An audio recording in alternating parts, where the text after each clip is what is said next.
You will not share my bed if you have slept with him. You don't understand. I'm not going to share your bed at all. I'm not going to Budapest with you. I don't want to be part of what you're planning. Jessica Biel is an actress whose career is on the fast track in Hollywood, and her success thus far in films like The Illusionist is clear evidence this former TV actress has definitely outgrown professional life on the small screen. Unlike a lot of TV actors, you've been able to make the successful transition to some very successful roles in film. You know, was there a specific game plan you had in mind for making that transition? You know, there wasn't really a specific game plan. It was just make it, you know, somehow make the transition so people don't always think of me as, oh, that girl from TV who can't do anything else. For Biel, that career-limiting perception was created ironically due to one of her biggest successes. At the age of 14, she won a role for several years on the hit WB TV series Seventh Heaven. Whose party? Have we met these people? I don't think so. Is it just for older kids? I don't know. Is alcohol allowed? Will the parents be home? I'm not sure. It's just a party. It's not like the guy throwing it handed out his biography or anything. Eventually, after years on the show, Biel wanted to spread her wings beyond Seventh Heaven. I think the idea was to take interesting roles that were very different from Mary, from Seventh Heaven, and hopefully do that enough times that the sort of image of what I was altered and changed and could evolve like I was evolving as a person and an artist. Biel's latest role has her acting alongside Nicolas Cage and Julianne Moore in the action film Next. You can see things before they happen. Only my future, except with you.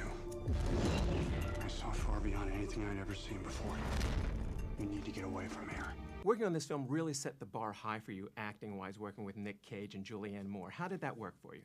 It was just fantastic to work with these people who are just so talented and are so professional and have been doing it for such a long time, and I just tried to absorb everything I could and really watch them as they worked. It happened.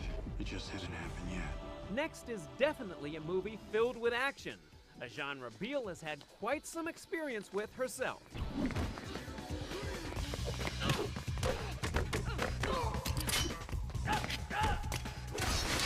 Now, you've had some action background in some of your past films. You know, you've played some of the tough girls in Stealth and also in Blade, but you've referred to this as sort of the damsel in distress kind of movie for you. How appealing was that to you? Very appealing at the time because I hadn't really done it in a while. I guess you could say Texas Chainsaw Massacre. There was a bit of damsel for a while in that film.